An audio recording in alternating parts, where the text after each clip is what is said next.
Dan's here and the Stream Elements bot is running, and I'm about to get run over by a MS Paint truck. Oh, let's get this done because we have some subs to celebrate. I don't know if this is Lise or Lisa, but let's do a sound check on this. Paint truck. Sounds about right. Okay, enough putting it off. Thanks for the sub. Roger, 10 towards. The truckers are rolling this morning. Now watch that be the mouse over preview. What is up, everybody? This is Jay, aka Multimedia Jay. And someone is fat fingering their keyboard over here. V Groom. Yeah, I was gonna say vroom vroom. Let's see here. Oh yeah. Remember, friends don't let friends type drunk, Mr. Dan. So I'm still vertical, so that's good. Work didn't run me completely into the ground. Everything is going on. Summer volume season, as usual. And there's Logan saying MS Paint goes burr. I got this heart button here in Streamlabs. Let's see what it does.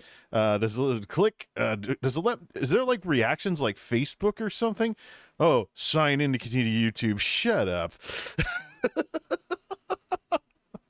Oh, what a mess. Either way, Lisa, thank you. Lisa or Lise, I've heard people called that both ways. Thanks for the YouTube sub. And we're going to test the noise filters on this. Here, let's see here. Called that both ways. Thanks for the YouTube sub. And we're going to test the noise filters on this. Okay, that's good. Good, because this is like our first taste of summer. The dew point is 60, which means summer has arrived. So yeah, I'm in a pickle with the tech videos then.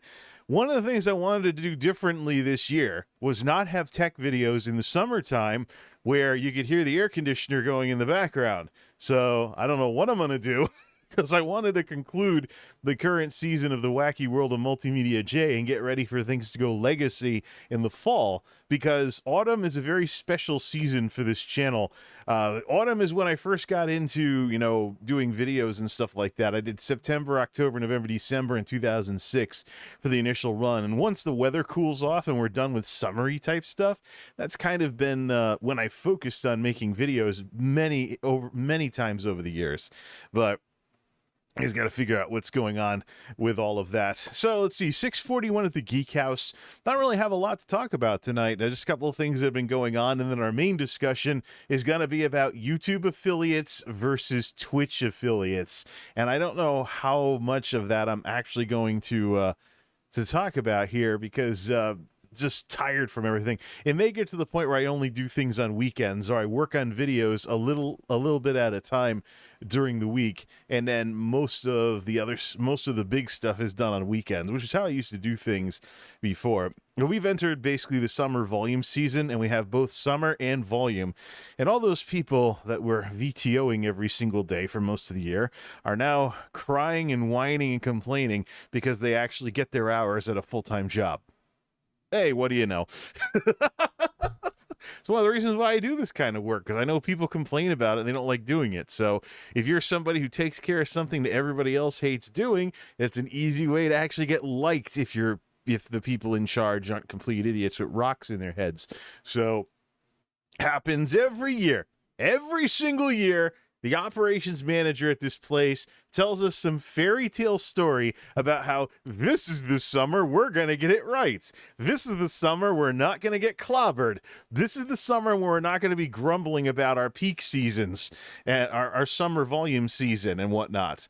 And he's always wrong.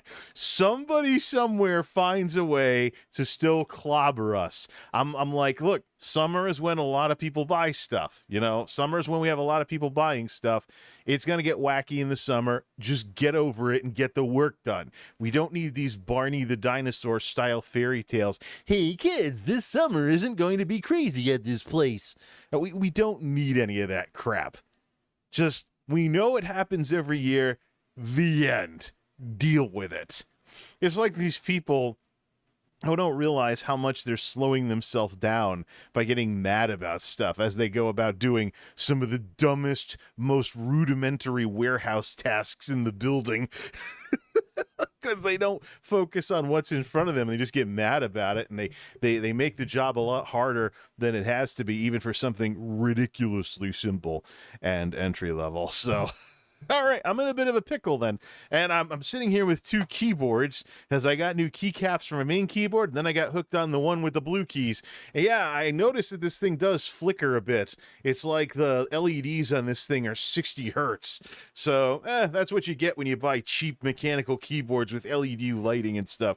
Tempted to turn the lights off, but I noticed it in the video. I was like, wow, that's pretty flickery. Well, that's the difference between cheapo keyboards and keyboards with some actual quality to them, I guess, and things along those lines. All right, so what's been going on here? We talked about a few things here and there, and all the people that were actually going to be watching me have left because that's all I'm good for these days. You know, YouTubers are so full of themselves. People on YouTube are so full of themselves because it's a mature technology. People take it for granted, and then they wonder why all that's left is like TV highlights and stuff for videos, because independent content creators who don't follow the SOPs aren't worth watching, according to most people in the smartphone era. But that's another discussion altogether. We'll deal with this. We'll deal with this garbage. Well, no, we're not going to deal with this garbage. People are just going to wonder why YouTube keeps getting more and more boring with this sort of stuff. Look, live streaming is fundamentally about talking with people. That's really it. If you expect live streaming to replace videos, it's not going to replace videos. That's what the Twitch generation is going to learn. How many more times does Twitch have to go through crap? And we just watch it all happen. I mostly keep an eye on it on Twitter these days. How many more times does Twitch have to go through crap before people realize that we are in the decline of the pandemic streamer era? You know, people aren't sitting home with nothing to do on lockdown or home with COVID or something for like days or weeks on end. You know, people aren't in that position. And yet it's always Dan and Logan that are here. Nobody else cares, but people will stop by afterwards. That's the way it is with this crap. Of course, it would help if YouTube actually had a UI for streams instead of just shoehorning it in. Like, hey, look, we have streaming. Now let's put all of our focus on YouTube Shorts. I mean, what I'm doing here basically is what Harris Heller does. You know, he doesn't do anything fancy on streams anymore. He doesn't play games. He doesn't do live shows. He doesn't do any of this other stuff. He just talks things over with people. And in my case, if I want to just get together and talk about stuff and have like an off-the-cuff discussion about what's been going on, such as YouTube's new partner program thing, yeah, this isn't going to replace a video. The best thing for me to do is to make a video about this. Then I can be to the point, and there doesn't need to be the live interaction. There doesn't have to be any of this stuff. I don't have to do any of this. You know, I don't know. I really think half the problem here, we're rewatching the Forza stream, says Dan. Yeah, well, you just got the game. So hopefully I start seeing some of your times when I play the game and race about it. But that's something I wanted to talk about, though. Before we get to the main topic, let me just mention this about Forza. So I know I'm a big fan of Forza Horizon 5, and the graphics and stuff are pretty cool and things like that. And it's a pack-in game if you buy Xbox Series these days, both the X and the S. But the truth is, the Forza series is getting stagnant. There's some stuff that was... I saw Logan doing some racing in Forza Horizon 4 on Xbox Live the other night, and I was like, yeah, I was playing the old Forza. Maybe I should play it again. And I go back and I play it. I beat one of your rivals, says Dan. I went back and I played it, and I was reminded Forza Horizon 4 did have some features that didn't make it over to Forza Horizon 5, or the version in Forza Horizon 5 isn't as good as it was in Forza Horizon 4. It's like going from the Wii U to the Switch. Nintendo somehow managed to make the Switch in some ways worse than the Wii U, like no virtual console and stuff. And then some people don't really like the subscription service for old games and things like that as an alternative, as a supposed alternative to emulation.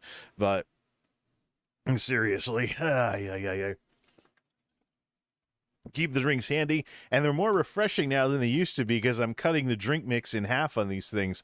I make one pitcher of drink mix of the old stuff I used to drink, which was a little too sweet. Then I pour it half and half into another pitcher and fill them up with water. So this is a lot more refreshing than the old stuff that tasted too much like fake sugar. But Forza Horizon 4 Forza Horizon 4 actually did have some things that were better than 5. There are some other things too that I've noticed. I'm like, oh, so that's what I liked about Forza Horizon 4.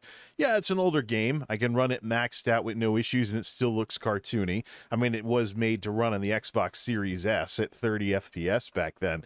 It's one of the things that's going to happen with newer games. The console effect is going away. There's a higher baseline for game performance. So if you have an older gaming PC from the last decade, this is the time to get some more horsepower under the hood. Not through a graphics card upgrade, that's the usual thing, but motherboard and processor for bus upgrades and architecture upgrades.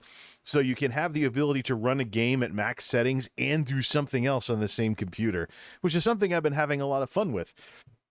This basic 30 FPS chat stream at 1080p is only using 1.5% of the processor. And the fancier graphics, like the Start Soon screen,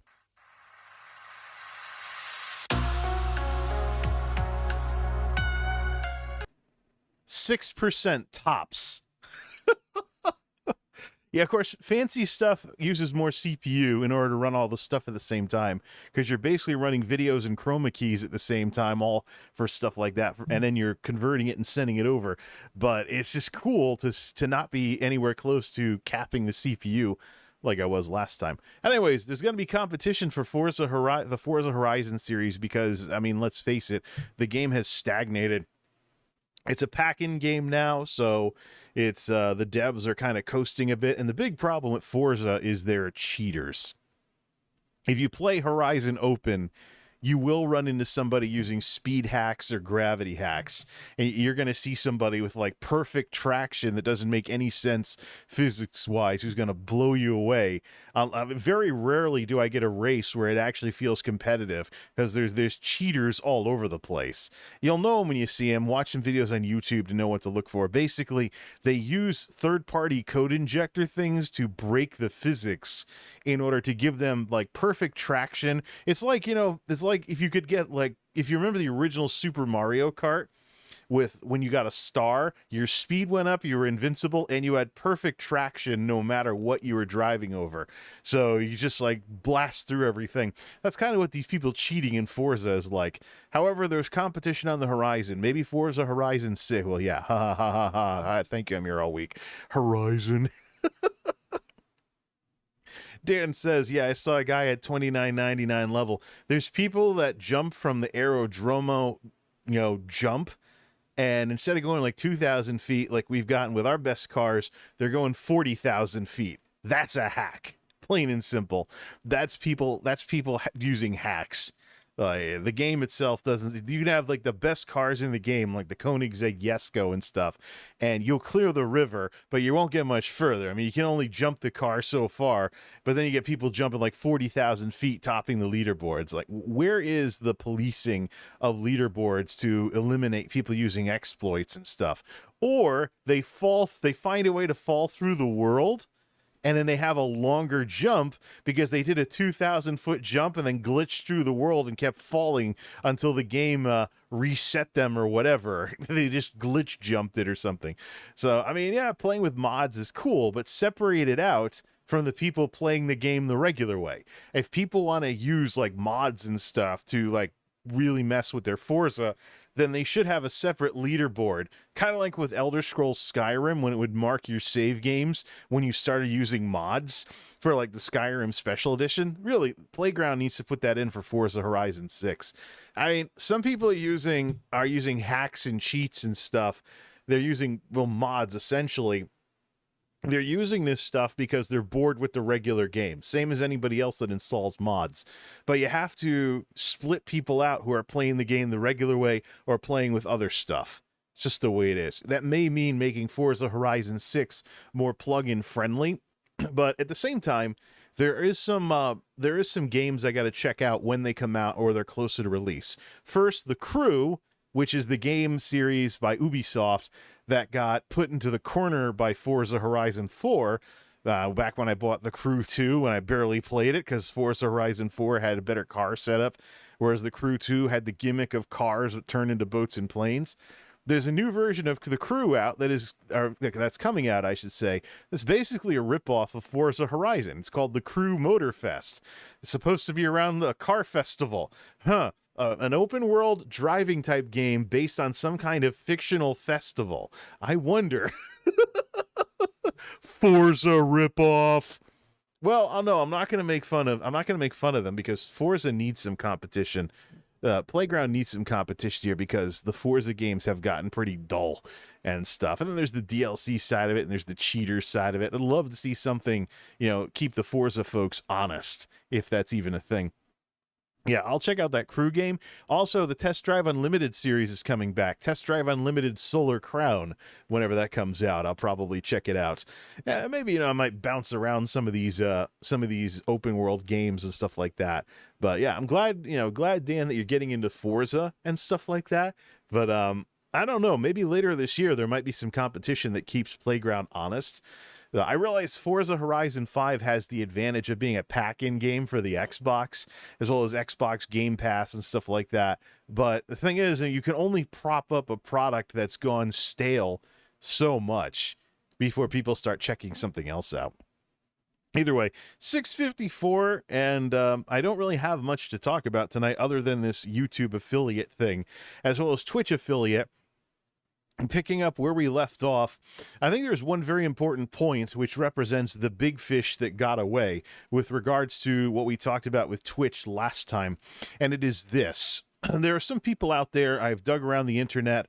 One of the reasons why I have the perspective that I have in a lot of areas, not just this multimedia meta type stuff, one of the reasons why I have the perspective I have is that I'm pretty good at listening. Maybe I'm playing Forza while I'm listening to someone tell their story on a YouTube video or in a live stream, but I'm very good at listening to people tell their stories from all different kinds of backgrounds and things along those lines. Over the weekend, for example, with the whole Pride Month thing going on, I was listening to the stories of, transgender people who transitioned, as well as those who transitioned and didn't like what the surgery did to them, learned about the complications and stuff, heard a lot of people's stories. So, just being a good listener can really get you a lot of sides in controversial issues and stuff like that. As long as you know your logical fallacies and other stuff, and know when people are just attacking others instead of making actual points and things like that. But this is the thing. You listen in and you hear a bunch of different perspectives. One of the more offbeat perspectives regarding Twitch that I recently heard is this idea that not necessarily Twitch, but there's this idea floating around out there that a business ticking off their customers can actually be a good thing if the right group of customers, demographics, get ticked off and go away. That's something we talk about in these streams quite a bit, the idea of demographics. Everybody who is in charge of anything, whether it's a business, a YouTube channel, whatever, you have to decide who you want to attract and who do you want to repulse. People don't like to talk about the repulse side of it because it doesn't sound as politically correct. But when you're running a business, if there is a certain type of person you don't want to provide service to, you have to design your business to make those people not want to bother with you. In the case of content creation, this is kind of a missing thing that I see whenever I see streamers and YouTubers crying on Twitter about people harassing them and whatnot because they attracted a bad audience. Well, you have to tune what it is that you do to drive away the people that you don't want in the audience. It's part of what you do. Yeah, there's plenty of examples of this in the business world. Like luxury brands, for example, will often use a high price to drive away people that can't afford to buy the products because they only want to see their products being used by people with a lot of money. It's conspicuous consumption. It's the sort of thing that smart consumers will be very worried about, that will be very annoyed by, but that's the whole point. If you don't want to sell to everybody, and selling to everybody is a bad thing, because very often you're going to end up with groups of people in the customer base that conflict with each other. If you don't want to try and kiss the world's ass, you're going to have to fly a flag. And every time you fly a flag, some people are going to like you and some people are going to hate you. Basic mathematics. Some people are going to like what you say and stick around. Other people are going to hate what you say and go away. And in some cases, if you strategically pick the right groups of people to drive away, it's actually beneficial to you in the long run. Like one thing that I'm doing is I've about had it with hysterical people that don't listen to anybody and get caught up in disinformation and crap like that. So I am looking at how to make this channel not interesting to those people, or say something that offends them and make them go away. And if they think they're getting somewhere by blocking me on social media or whatnot, or storming away and unsubbing, mission accomplished. Mission accomplished. Because, you know, a lot of times, especially with streamers and whatnot that I've seen over the years, when you decide to take the large audience over the good audience, it ends up being pretty bad. You don't really gain much with a large audience versus a good audience. Oftentimes you end up with infighting and other stuff and people doing weird stuff. And some people just can't resist the fame, even if it does damage to them in the long run. It's just the way it is. So in light of this, there's this idea that's floating around out there, especially when you got people on Twitter that are freaking out and jumping on the hate Twitch bandwagon, or the Twitch hate wagon. You have people out there that are like, is Twitch trying to destroy themselves? Are they trying to destroy the platform with all these changes and stuff like that? I was actually reading the monetized streamer agreements. There actually is something in there that says you agree that you're going to provide a certain level of content, there's going to be a certain level of quality, and you're going to interact with your chats. That third one's interesting. What about the Dash Ducks channel, or some of these channels that are not like some streamer being a stuck-up personality trying to talk with people? You know, what if someone literally is just broadcasting something but not getting into it's just like Twitch is just really, they're pushing what they think people should use their platform for onto people who don't actually want to do that. And so who knows at this point? It really depends on whether or not Twitch actually wants to enforce any of these wild policies they're coming out with that have annoyed commentators like myself or people that watch and follow this stuff. But there is this idea floating around out there that, oh, Twitch is destroying itself. That might be on purpose. I'm probably one of the few people out there that's actually referring to the idea of Twitch grotesquely shrinking in terms of people broadcasting on it as a cost-cutting move. Why, if you are, well, what have we said about Twitch? They're small.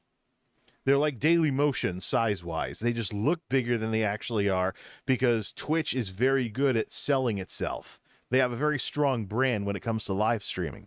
We've talked about this so many times, but Twitch, you know, why, if your Twitch, little tiny Twitch, looks bigger than you actually are, you tried to expand to become a more comprehensive platform and you failed. Let's be blunt. Twitch has failed. The bulk of the platform, the bulk of the traffic to Twitch is still video games. It just doesn't look that way because every single game is split apart from each other. But add it all up, and most of Twitch's bread and butter is still game streaming.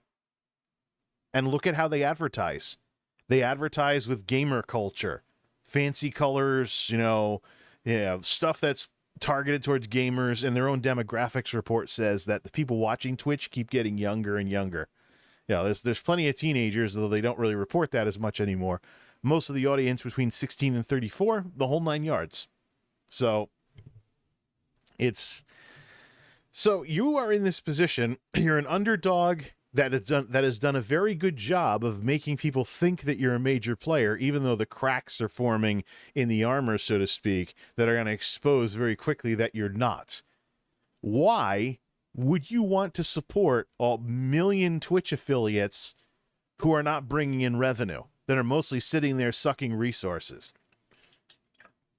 They don't get a lot of subs. They don't get a lot of ad impressions, even with the CPMs and whatnot. In this case, in this world where advertising revenue is popping, it's a bubble that keeps ballooning and then popping. We're in a pop phase right now where ad revenue sucks. Seen it on YouTube as well, with the way things have changed on YouTube over the last couple of years when it comes to ads. But you have all this going on. Now, if you're Twitch, why do you want a million Twitch affiliates which is a gigantic ballooning number of people with little to no audience that get where specifically. I mean, if 20 concurrents on Twitch or like 8 concurrents on Twitch gets you into the top 20% of broadcasters on the platform because of the smaller size versus YouTube, why, if you're Twitch, do you want to continue paying all of those infrastructure costs? Especially if it's getting to the point where you can't really invest in offering better options to your broadcasters. YouTube, for example, the ingests for YouTube streaming will do up to 4K streaming at 51K coming in. Twitch is 1080p. I think Kick's going to be 1080p too because they're using AWS, live streaming services, which is Amazon reselling Twitch technology for people wanting to make their own Twitch. So we'll see how that goes. But you're in the position Twitch is in. Why exactly do you want a bazillion Twitch affiliates who just sit there taking up space? No, seriously. Let's go to Sully Gnome. Let's go to Sully Gnome here and let's look at these statistics before we look into some of the issues with the affiliate program, because this ties into a lot. Yeah, there we go. Link that up. This ties into a lot of what I've been saying with regards to this. So set the web browser to Chrome. Here's our latest Sully Gnome 7. Our latest Sully Gnome 7, the launch of Elder Scrolls ESO Necrom, is probably messing with like most watch for F Extra Life, stuff like that. There's also been Diablo 4 that came out. Oh, ESO's not even there. It's Diablo 4 that's probably driving it with these kinds of things. But there we go. Let's go to our long-term stats. And again, number of affiliates shrinking again since May. 996. So shrinking a little, but pre-pandemic, you're talking about 300,000 affiliates.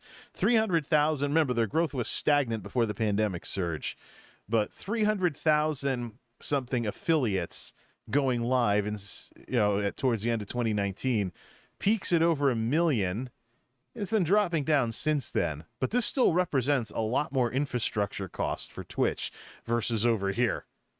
So why would they want a bunch of people? Why wouldn't they get kind of standoffish in order to, sift things out, so to speak? Especially when partners went from before all that happened, 20,000 to 37,000 partners. And some folks argue this partner number is too high. When you have like the Cool Kids Club on Twitch, so to speak, taking up over 50% of the traffic going there, what do you care about these million affiliates? Some of this, by the way, if you look at the monetized streamer agreement, carried over. Some of the strictest terms in the monetized streamer agreement apply only to partners, not to affiliates. Like, for example, the Destiny rule. If you do something that gets Twitch as a service or a community or as a user base lampooned in the media, you run the risk of getting kicked out of the partner program because you're a brand risk. And there's some fine print on that part of the agreement that says this applies to partners and not to affiliates. Yeah, because they're going to kick you out of the partner program and say, hey, if you want to monetize, you can just do affiliate and that's it. So you think about some of the changes that have happened with regards to Twitch, especially with the simulcasting thing, as it's being called, which is basically Twitch exclusivity. I mean, they did concede a bit, and it sounds like they got rid of the 24-hour rule. So once you're done streaming, there's no more 24. Of course, could they even enforce that? I saw people breaking the 24-hour rule all the time. They would stream and then have a highlights video on YouTube like in an hour or so. It's like, and in the case of some of the problems Twitch streamers have had on YouTube with, for example, clip snipers and people that are grabbing clips and quickly trying to beat the streamer to loading it up on YouTube so they can claim it in Content ID. And then you have streamers like Tyongi getting threatened with demonetization on YouTube because they're reusing someone else's content, when what's really going on is some clip snipers were taking her best Twitch clips and registering them in Content ID because they're the original uploader on the YouTube side.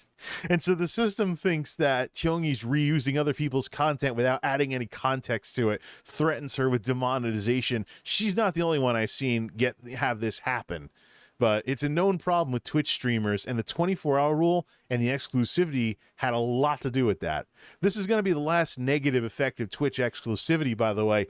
The only real way to get around this content ID glitch is for a Twitch streamer to do a private stream to simulcast to YouTube, even if they make the second stream private where people can't see it, just to register their stream in Content ID. But do you really want to pay for third-party services like Restream or something to quietly do that?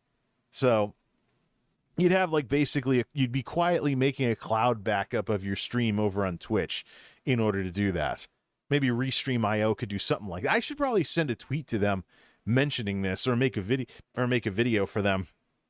Because I mean, a lot of the issues with Twitch right now is going to be small company, had layoffs. Excuse me. If they have more restructuring and stuff like that, will they be able to enforce a lot of these rules that they're writing all this stuffy legalese about? They've given themselves the ability to do so in writing, but will they be able to actually follow through on it? Or should they just carte blanche be like stuffy and standoffish and hope that these affiliates eventually quit? Because there's no ROI on that. There's a couple of things I think Twitch is going to do, and for that we're gonna need PowerPoint, which I still haven't registered. So I'm gonna open up LibreOffice Impress yet again just to put some notes together. And generic slide, recent documents. Let me go to J Slides, and let me clear the recent documents list, because I'm really only going to one file anyway. So when I save this, now I have just one file. Will it auto link to it if I go into PowerPoint and bring back my? No, it will not. Did I make something? No, that's because I'm not using PowerPoint. Let's go to LibreOffice Impress. Hey, look what's back. So let's recap from the great Twitch shakeout of 2023. Business term: when market conditions cause weaker players to go out of business. Twitch is up against shakeout forces right now as YouTube becomes more established, as Kick becomes more established, etc. There could be a recession. Recessions are known for taking down weak players in a market. But let's see. Let me go to my slides here. How do you do that in this? Can I just do title and two? I just change the format. Nah, no thanks. Let me just duplicate this, and we'll just blank everything out because this is LibreOffice. So, Twitch affiliate versus YouTube affiliate notes. Actually, you know what? We'll come back to this. We'll come back to this because there's a couple of things I want to talk about with regards to this. This is why videos are better for this kind of thing. So, YouTube, can I find pictures of, let me see. YouTube, 3,000 watch hours there. YouTube is lowering the TechCrunch. YouTube is lowering the barrier to be eligible for its monetization program. Well, let's go with the TechCrunch thing. And let's mute this, mute the site in case it pops an ad or something that's loud. And can I do dark mode on here? No, I'm just going to have to be lit for this. Let me see. Is my browser mode still hooked up to this thing? Let's get lit here. All right, you know what? Maybe we're not going to need LibreOffice for this. Let's close that out. All right. So let's talk about this using the TechCrunch article here. San Francisco, California. Can we go to React mode and just read most of this? No, we can't do that. So YouTube's lowering the barrier to be eligible for its monetization program.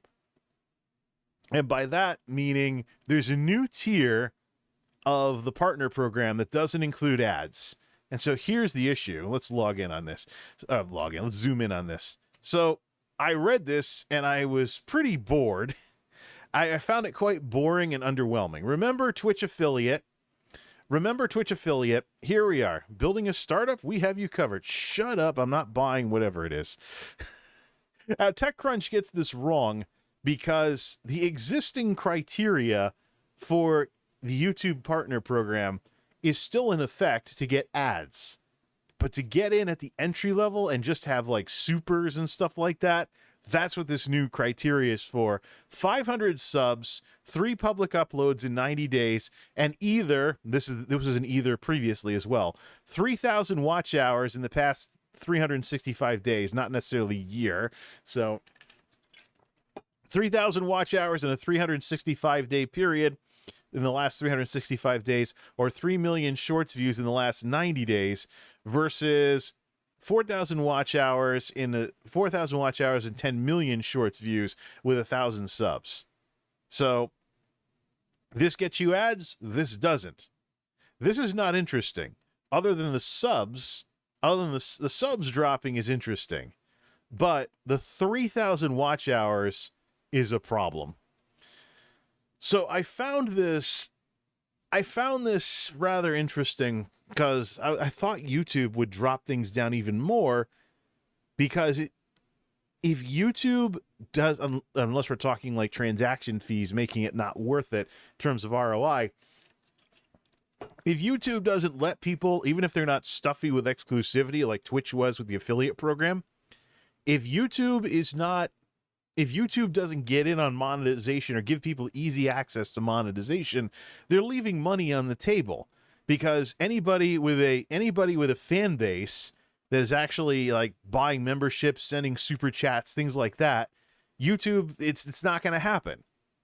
So it just kind of bothers me a bit for that. We know that ads are shrinking as a source of revenue and stuff like that. Why wouldn't you want to make it easier so that people can not feel like YouTube has the hardest criteria to get monetized out of some of the biggest platforms out there?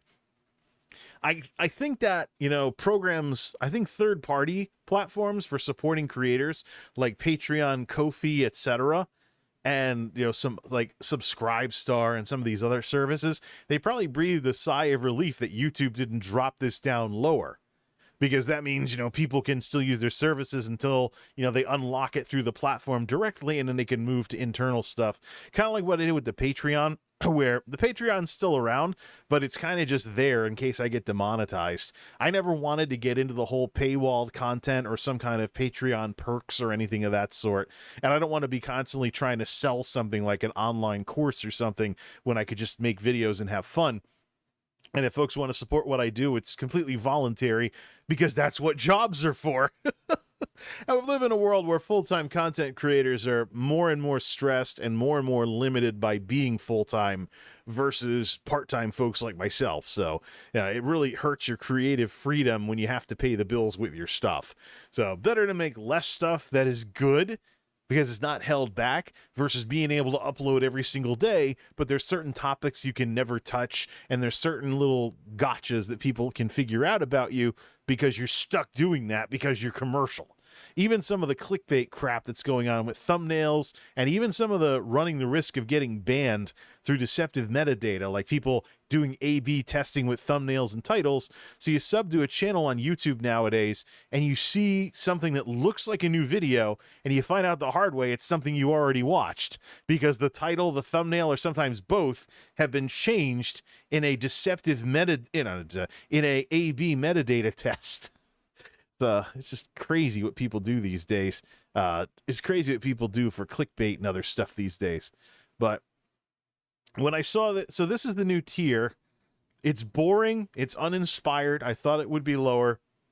There's got to be some kind of they don't want to pay transaction fees or something.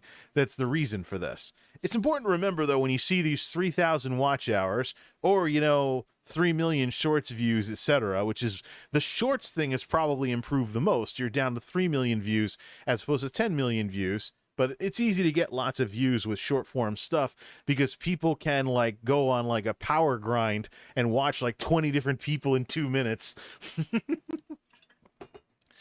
So it's probably the people doing YouTube shorts that have benefited the most from this. But remember, this doesn't have to be gated very much. This tier does not include advertising. Advertising unlocks when you get back to what the old criteria were. Now, there's a creator insider video. Maybe we should play it. Lauren, one of the product managers or project managers and stuff like that, is just let me just say, what I've been saying about YouTube all along. The whole idea of getting demonetized needs to be rethought and reimagined for the 2020s. A lot of the issue with monetization on YouTube was the direct result of advertisers and how fickle they could get. If ads are no longer part of the package, why are we even talking about stuff like this? How come Twitch can get this right, but YouTube can't? Because Twitch has in their monetized streamer agreement that if you are doing stuff that they don't like, one of the ways they can respond to you is by turning off the ads to your videos. So you only have your audience support. You don't get ads anymore. I don't think that's going to stay that way, but I don't think it's going to stay that way. But how come Twitch can write this in for themselves, but not YouTube? This is part of the problem with YouTube bureaucracy. They're just too big. They're just too big to do anything all that exciting. This was something I was looking forward to for the better part of a year, since it was first teased in September of 2022 or whatever it was. This is one of the things that I've been looking for 2023, one of the big things I wanted to talk about. And here we are, and it's not interesting. The sub requirement drop is cool. Now, the short side of it is cool, but this 3,000 watch hour thing, why not do 2,000 watch hours? You know, getting ads requires 4,000 watch hours. How about 1,000 watch hours? How did they come up with 3,000 watch hours for this? Seriously. But here's the important thing, though, that you got to remember. Watch hours are different on YouTube. If you regularly make videos that regularly get even a small amount of views, it's been known for many years that one of the ways in which small YouTube channels make money or grow or do something is they take small gains here and there from little stuff adding up. So you can get to 3,000 watch hours in a 365-day period through a combination of everything that you do, or cater to your audience to grind away at that, or make something that's more evergreen that people would want to watch, or the algorithm would pick up, or chase trends or something. Get yourself established in the system by chasing trends and then transition to what you want to do. But I still think 3,000 watch hours is too high. If it were me, it'd be like 1,000 watch hours. If YouTube can't let go of the whole thousands of watch hours thing, then I would just do 1,000 watch hours. Just make it easier to get in so that people can stop being worried about how the heck do I get 3,000 watch hours in a 365-day period. And if you watch your analytics, you can keep an eye on the number of watch hours and you can see where it's going. You shouldn't have to fish for a viral video in order to get monetized. Because you want to build something up legit to where you can be proud of what it is that you do, not have to wonder if the only reason you have anything is because of dumb luck. So, I'm underwhelmed by this. I think it's dull. I think it's boring. This is what it means to be a YouTube affiliate. Pass me a pillow. Actually, I have one right here. This is boring, and this is uninspired. If anything, this props up services like Patreon and third-party services. Patreon, Streamlabs, Stream Elements, SE Pay. Third-party services now are probably rejoicing that YouTube is still being a stick in the mud about this. It's like, why wouldn't YouTube want to swoop in and give people earlier access to supers and stuff so they can get their cut of the revenue off of activity on their stream? Because, I mean, if you remember how the whole monetization thing developed on Twitch, some of the early streamers before Twitch made official features were doing things unofficially through PayPal. And then eventually got worked into like a notification popping up on the stream and stuff. But donos came first. And then Twitch decided, hey, let's not leave money on the table. Then they have bits. They get a cut of that. Subs they get a cut of, infamously, with the 50-50 sub split. And doubling down on the 50-50 sub split. So, this is like history repeating itself. So YouTubers now, they're going to start out with like live streams or whatever, and they're going to end up with, donos first. YouTube's not going to see a penny of any of this. Oh, well, maybe next time YouTube will get it right. So that's the thing there. YouTube affiliate, boring. Absolutely boring. So there is something, though, with regards to, let me see if it's in the recent documents, J slides. I don't think I really need oh, wait, I didn't save it. Okay, that's good. Let's go to LibreOffice mode. And let's get this centered properly on the screen here. So let's go back to what we said last go around. So we talked about YouTube affiliate. 7:23. I want to wrap this up and play some ESO to wind down for the evening. Getting tired anyways. Doing stuff during the week is like running up a down escalator for me nowadays because of all the running around we're doing. Plus, I got to look at, should I get some new work shoes and stuff. But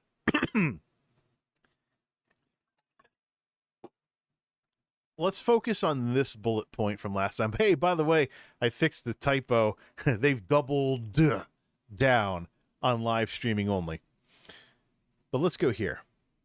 Twitch can gain something by insulting away smaller streamers and keeping bigger ones. With Twitch or any platform, it is always different from the viewer's perspective versus the content creator's perspective. Viewers can find someone new to watch instead of going to another site. TV already runs like that, where, you know, you always find something to watch on TV. People do that with Twitch as well. It's been the case that there are certain streamers where if they're not outright farming for raids by making a bunch of noise in some other streamer's chat, as if doing everything except asking, can you raid me when you're done streaming tonight, please? If they're not doing something as tacky as that, there are channels that basically try to stream. They become known in a certain, you know, Twitch streamers fandom, and then they try and bring those people over on like the other streamer's day off. They like stream at the same time and kind of like fill in the gap or something like that. Think like, you know, at a music festival when the main band's not on the stage and the opening act or whatnot comes up and plays a little. Maybe they come back later as like the secondary act and not really opener per se, like when the main band is taking a break or something like that. I've seen it before. So I've seen it before with that kind of stuff. But it's something to think. So Twitch has something to gain. Notice how Twitch responded to the about face about things like the branded content changes and stuff like that. They didn't about face when the big streamers got ticked off. The stuff that affects smaller streamers, though, still there. No uproar. The talking heads and the journos glossed that. Even Devin Nash only inserted it at the very end of his video. Typical Twitch haves and have-nots, as usual. So,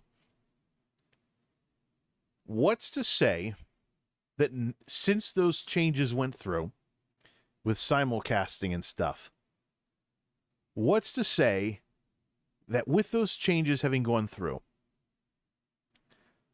what does Twitch gain from Twitch affiliate? What's the point? Previously, Twitch affiliate was the easiest monetization to unlock. Twitch affiliate was the easiest monetization to unlock. You had your exclusivity crap, but it was so easy to become a Twitch affiliate. Some people, they had a hard time with Twitch affiliate, and maybe they celebrated it, and I made fun of those people, because once you learn how Twitch operates and that you need to only stream with stuff that'll actually get you viewers to get those 3 concurrents, and there's things like, you know, run the stream on your phone or get a friend to watch or something like that to get the 3 stream the minimum amount and get your 3 and get in. It's automatic too. Now, yeah, that predictions. Make sure this is typed right for Twitch. I'm using the blue switch keyboard, by the way, so hopefully this isn't making it into the microphone in light. I don't know if we'll need 2 text boxes for this. Man, the shift key's a little messy. Oh, it just barely fits. All right, let's go back to this. So what's the point of Twitch affiliate? One of the biggest changes is that Twitch exclusivity is now baked into the TOS. Ninja, that's why I'm glad I waited to hear people's responses to this. Ninja, the infamous biggest multi-streamer out there, will not stream on Twitch anymore. He streams everywhere else. It's either stream on Twitch or stream everywhere else because of the simulcasting. Because of that new rule. So what's the point of Twitch affiliate? What does Twitch gain? What do creators gain? The exclusivity applies whether you have it or not. So the old Devin Nash conversation about Twitch allowing people to monetize earlier, to lock them into exclusivity and stop them from building a presence elsewhere on competing platforms, that's no longer applicable because the exclusivity applies from day one now. So what's the point? I want to finish off our discussion on this whole matter by making some predictions for Twitch affiliates in light of YouTube affiliates. I had some people unfollow me on Twitter because I posted Twitch affiliates, get out. It's not going to get any better. Now, maybe some people misinterpreted me and thought I was telling Twitch affiliates to unfollow me on Twitter. What I really meant was get out of Twitch. Hang it up. Find a way to go somewhere else. Seek your fortunes elsewhere. Build up a presence on YouTube. Build up a presence on Instagram. Build up a presence literally anywhere else. Because this is what I think is going to happen. So YouTube, first let's just put in like the CNN headline version of this here. YouTube, in quotes. Wow. Miss Captain Fat Finger here. YouTube affiliate is boring. So, dude, oh, no automatic emojis in LibreOffice Impress. Oh, open source, whatever, man. So since the whole YouTube affiliate program is boring, here's my prediction. My prediction is that Twitch is going to get stuffier about Twitch affiliate, and since they're not using it to snag people earlier, they're going to raise the requirements. They have in the monetized streamer agreement that you need to have a certain amount of content at a certain amount of quality in order to remain in the program. So I'm probably going to get kicked out of the affiliate program because I can't for the life of me find anything I want to do on Twitch except for watch parties on Amazon Prime. Just too many extra rules compared to YouTube. It's not worth it for me to stream on Twitch anymore. Except for I could do watch parties with Amazon Prime. See if there's something to watch. We could have like Saturday night movie night or something like that. I don't know. But I've been meaning to watch more stuff on Amazon Prime. That might be the only thing I can do on Twitch. Because everything else, literally, YouTube is better for mostly everything else. Just even conversations, even communications and stuff like this, I think is better off on YouTube. Especially when it converts instantly. Although Twitch got rid of it looks like Twitch has got rid of the 24-hour rule. I'm going to have to go verify this for myself. So, instantly sending your stream to YouTube and making YouTube videos out of it might be more of a thing now, especially as one of the changes. But anyways, I think YouTube is going to leverage Twitch affiliate. Wow, somebody's redlining out there. It's 25-mile-per-hour country town road. You can't go fast without taking out someone's porch. Why have to be a show-off? Oh, wow, you can floor it in second gear and blow your engine doing 20 miles an hour. Yeah, whatever, kid. Exactly the thing to do when the pandemic created a bubble for used car prices that hasn't burst yet. That's why Zoomers getting their license are driving around in 90s cars, hoping they don't fall apart on the way into work if they're not riding 50 cc's to work or a bicycle or an e-bike. It's outrageous, but that's another conversation. People should be able to just get a car, live the American lifestyle, and get a job to support it. Why are we breaking this for the newer generations? All right, so Twitch affiliate. Here's my prediction. I think Twitch is going to take some pages from YouTube, especially with how YouTube underperformed with this second tier of monetization. But first, what do we have in the chat? Monetize like news, Dan's just talking about, uses for paywall content. And I agree with most of that. It's definitely what people use Patreons for. Stuff they think is going to get demonetized over on YouTube. So let's see. YouTube affiliate is boring. Here are my wild predictions for Twitch affiliates. I think what it means to be a Twitch affiliate is going to change drastically. And if you think that Twitch is insulting people away from the platform now, just you wait. We've only seen the overture, folks. So remember, Twitch, small, about Daily Motion's size, pressed for money, getting squeezed by Amazon and squeezed by competition. Here's what I think happens. Because YouTube kept the bar high for monetization on YouTube. Okay, so where do we even start with this? All right, so first thing that I think Twitch is going to do. My prediction, Twitch takes a page from YouTube. I gotta stop switching between blue and brown keys here. And writes themselves a right to monetize in a future TOS update. And the net freaks out again. The internet's going to freak out again, but hey, it's nothing personal. It's just business. Those of you that may be unfamiliar, especially in the after the fact crowd, if you're watching this after as a video. So, XD. Let's just do this. It's better than writing CX or something. So, yeah. So the right to monetize, a little something YouTube added, is one of the things that has been bringing down people's ad revenue because it, YouTube writes themselves a right to place ads on non-partnered videos that are advertiser friendly. And YouTube, of course, gets all the money.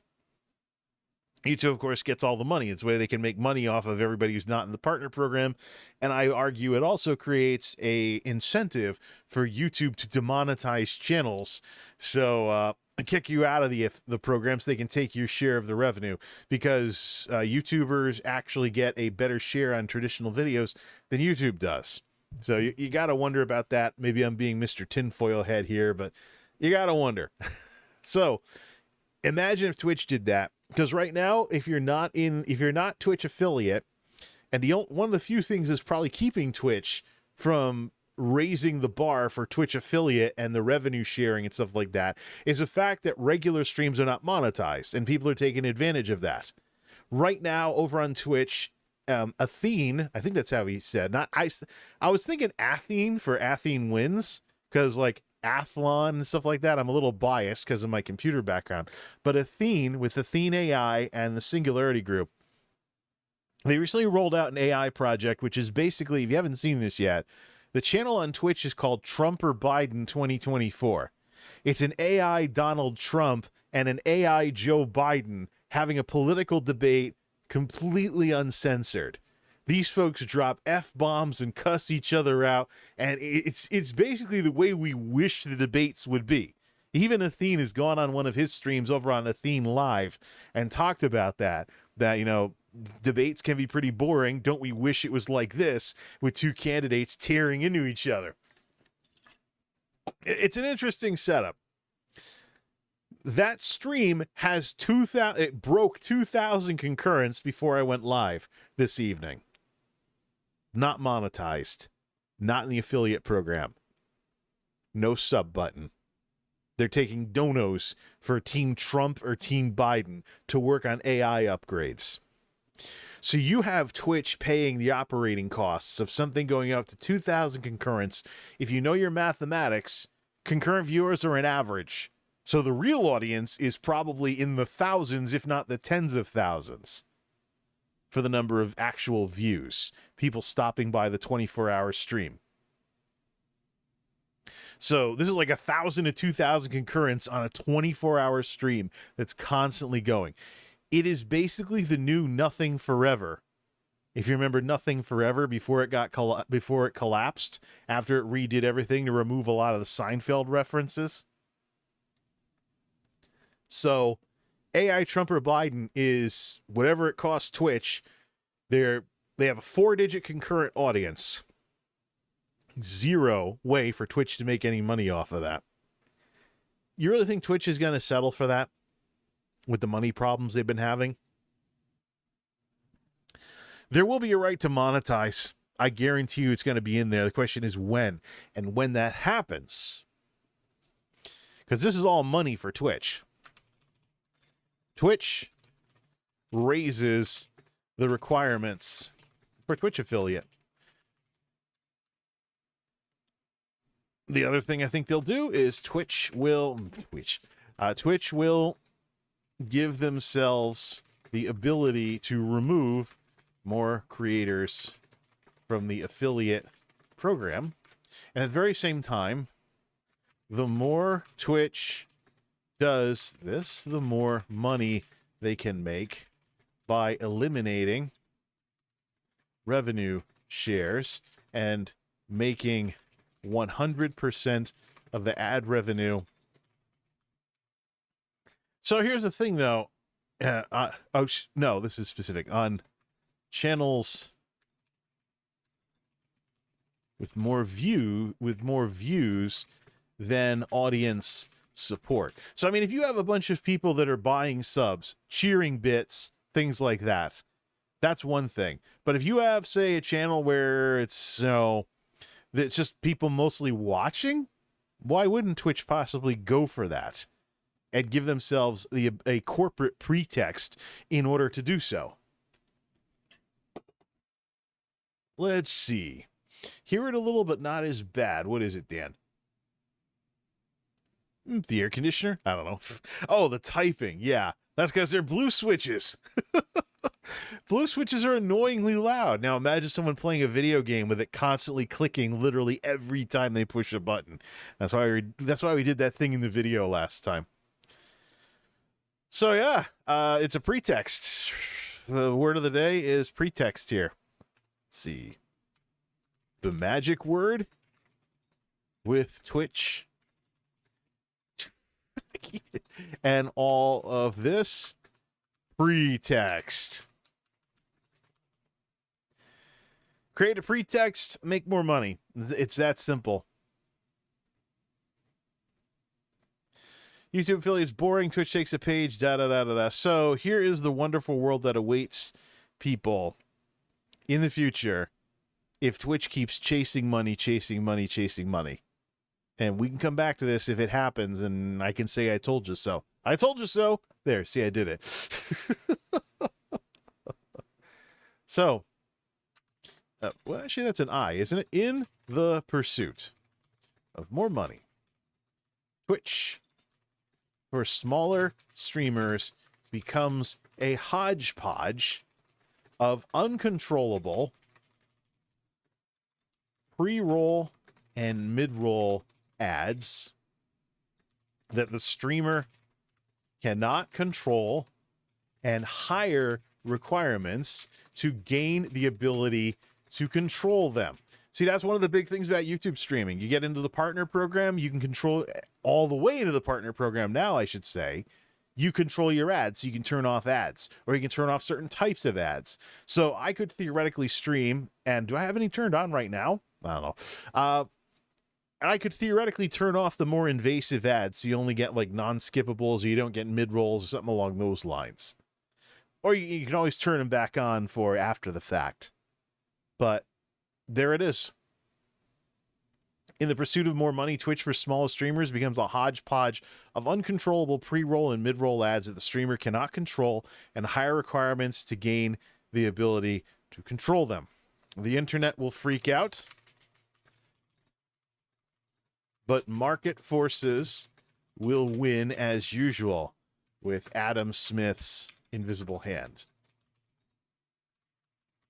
The invisible hand of the market dictates, is this idea in business, I should say, that what people do, what people buy, etc., is based on like a force of money changing hands that pushes people in a certain direction. Great example is wages. The great example of this is wages.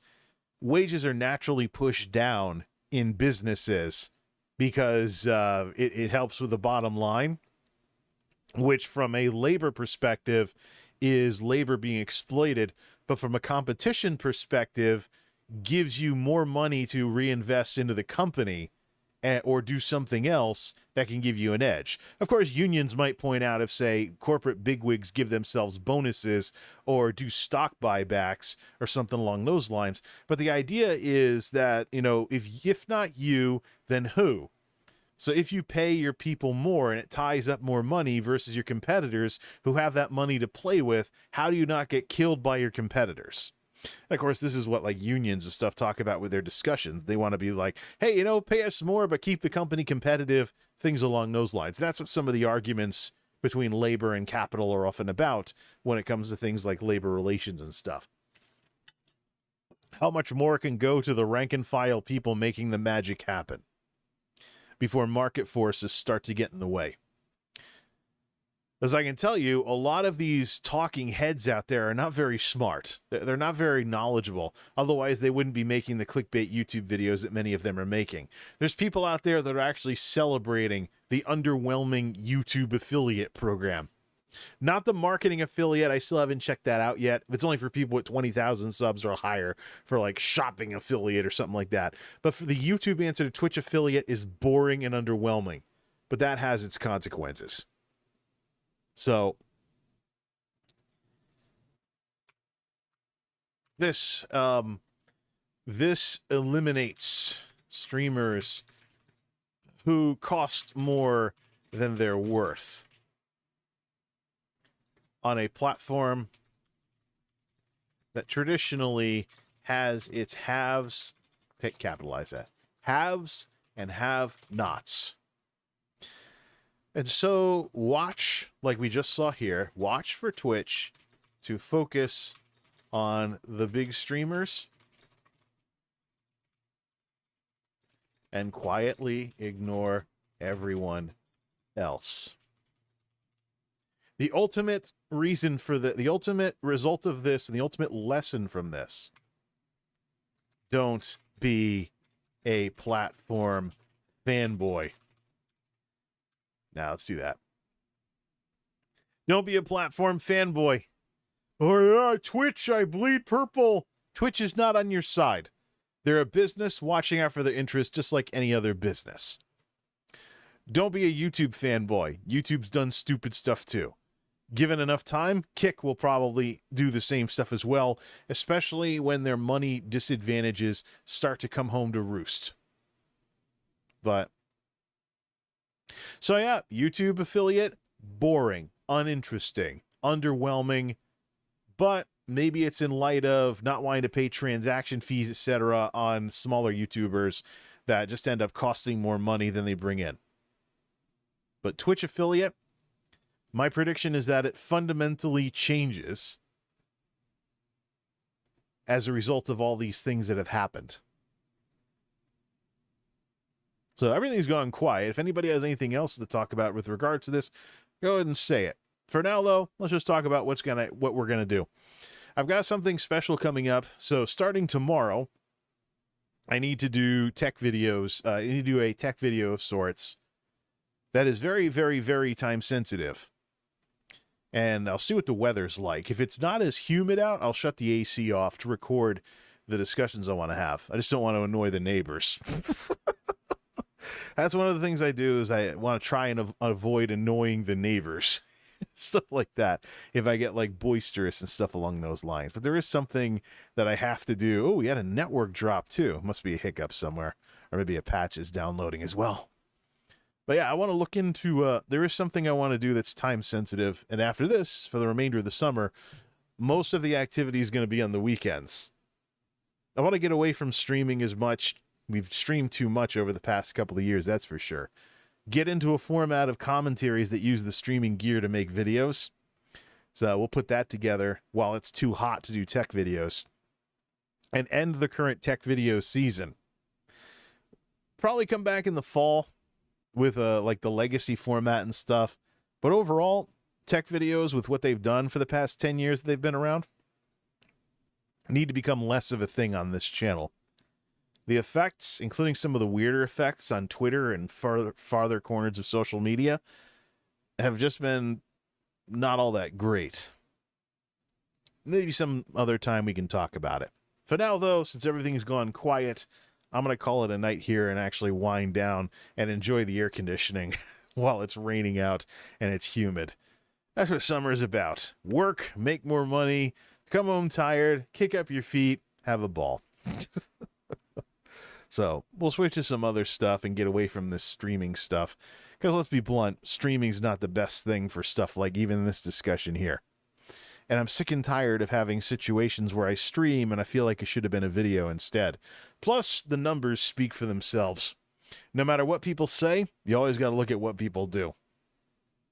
Till next time, this is Multimedia J signing off. Thanks for stopping by.